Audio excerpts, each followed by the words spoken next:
Hello again, YouTube. Josh back again with another Star Trek The Next Generation book discussion. This week I finished up number 4, Survivors, a novel by Jean Laura. Tasha comes face to face with the shattered dreams of her past. And from the back, Treva, a human colony on the fringes of known space, isolated from the rest of the galaxy. At last report, they were on the verge of becoming a true interstellar community, a full-fledged member of the Federation. But now the Enterprise has received a distress signal.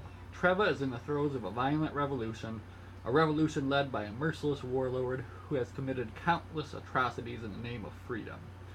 Data and Lieutenant Tasha Yar are dispatched to investigate. Once they reach Treva, they discover the truth, and any possible solution may be far more complex than a simple rebellion.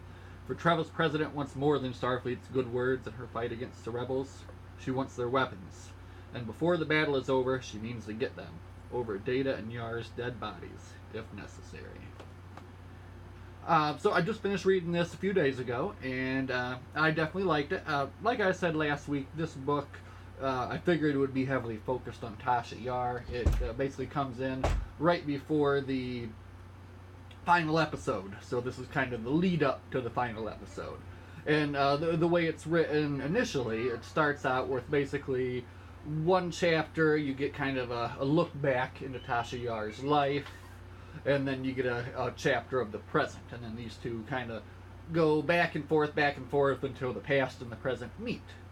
So what happens is that the Enterprise is contacted by the planet Treva, and they're requesting assistance, saying they have a problem with a warlord trying to overthrow their government.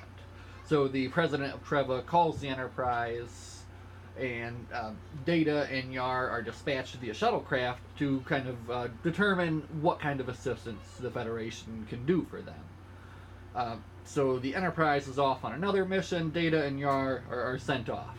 And then from there it kind of goes into a chapter on Yar's backstory, the awful planet that she was raised on, and then her being rescued by Starfleet. And then the Starfleet officer who rescues her is named Daryl Aiden. And that kind of ends that first beginning of chapter. And then kind of jumps forward, so now Tasha and Yar, they get to the planet, they discover, Tasha and Data, they get to the planet, they discover everything is not really what it seems. The president's not telling the whole truth of the matter, and there's more than meets the eye. So they have to kind of discover what's going on and try to solve the mystery. So, and then again, it kind of goes back more into Tasha's past. Now it's going through her time in Starfleet Academy. And again, she meets up with this Daryl Aiden, who now is kind of older, and they grow close and kind of they form a relationship. Then it flashes back forward, Tasha and Data trying to figure out what's really going on this planet. This woman is trying to use her wiles to kind of seduce Data, and Data's turned on his flirting program to try to learn as much as he can. And Tasha, in the meantime, is kidnapped by this group of warlords. So then you flash back again to Tasha Yar's past, and back in that, now she's on one of her first assignments on a ship. And she's on assignment with Daryl Aiden, and when they're coming back from this assignment, collecting some dilithium crystals, they're attacked by a gang of Orions, and most of the senior crew is killed, and they are left just basically to fix their ship and get home, and they barely are able to do that. Through investigation, they determine that Daryl Aiden is actually part of this, or was the reason why they were attacked. So he's charged with treason, thrown into jail, and he escapes and gets away. And that's always been a big issue in Tasha's life, is this man that she loved betrayed Starfleet and then vanished. So now she gets to she's been kidnapped by the warlord, flash forward again, and she's back on the planet, and she kind of comes to in the warlord's castle, and who's there in front of her but Daryl Aiden, who they refer to as Dare, I should say. Dare is what he's named here in the book, and Daryl Aiden is his real name.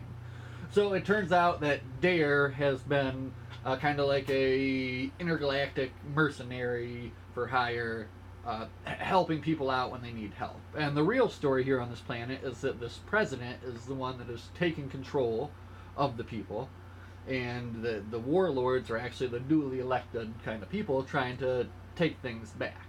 But the problem is that the people don't seem to want to do anything. The people don't want to seem to rise up, and everybody's just kind of like lulled into this existence.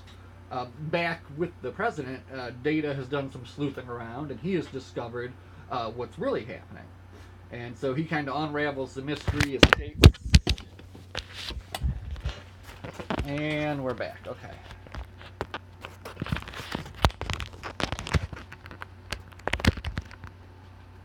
Okay, anyway, so he unravels the mystery and is able to escape and get away and then meet up with Tasha, explain what's been going on, and then they all kind of work together to get a message to the Enterprise, overthrow this president, and do the right thing for this planet while trying to walk the fine line between, what's the right thing to do with the Prime Directive.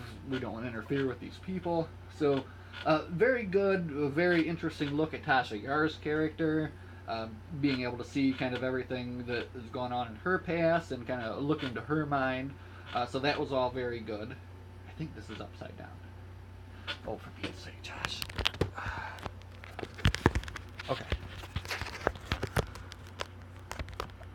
Anyway, now we're back again. Okay, so that will conclude the non-spoiler section of the discussion. I'll kind of go into talking about the ending and stuff now, so if you don't want to be spoiled, go ahead and go pick up a copy of Survivors and read it, and then come back, and then you can listen to the rest. So,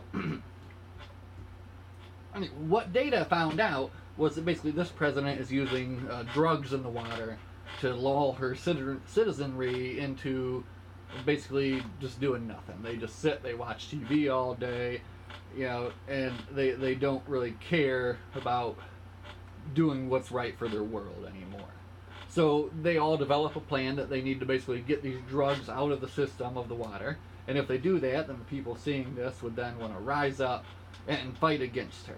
So they do enact that plan. It doesn't really go into too much detail on how they get it done. The story is more focused on like Tasha and Daryl Aiden Dare and their relationship, and then Data kind of coming in and figuring things out. And it doesn't focus too much on that side, but they are able to put something else into the water to get the drugs out of the water, and now they have to wait for the people to kind of come out of it. They do also send a message off to the Enterprise to let them know what's going on and request that they come and assist kind of as soon as they can. In getting that message off, they're found out, the president finds out where they are, sends people to attack them, so there is a kind of a nice, exciting battle sequence that happens at this warlord's castle near the end of the movie, where there's kind of things that you wish you could see on TV. Data's like jumping and grabbing two people at a time and throwing them upstairs and moving people out of the way. So I thought that the ending was very exciting. They were able to basically get the people to rise up, and that's kind of what saves them at the end. The people rise up against the president. The Enterprise arrives, and what they find out is that Daryl Aiden, or getting ahead of myself, what they find out is that the president is actually an Orion woman in disguise. So they arrest her and prepare to kind of send her back to, Federation jail for interfering with this planet. And what they also find out, or what Data finds out, is that Daryl Aiden was set up by the Orions back before. So he is exonerated and set free, but decides instead of going back to Starfleet to keep doing what he's doing in this kind of mercenary gun for hire. So that's all I have to say about Survivors. Good book. It actually ended, the final chapter of it, it went right into the episode Skin of Evil and kind of went through everyone's thoughts. And so that was interesting to see too, just a different perspective, from that episode, the interior monologues for these characters and what happened, and just an interesting kind of end to at least this part of Tasha Yar's story. We all know there's more that happens when we'll save that for another day. Anyway, that's the end of Survivors. Next week, guys, actually I've already dived into this one, and so far so good. Strike Zone, a novel by Peter David, which is a name which is familiar to me, so I must have read some other Peter David Star Trek novels in the past, but a novel involving Klingons, a race called the Creel, some kind of super weapons, and little smug little ensign crusher there. Tune in sometime next week, and you can hear my discussion and talk about Star Trek: The Next Generation #5, Strike Zone. Until then, have a good time.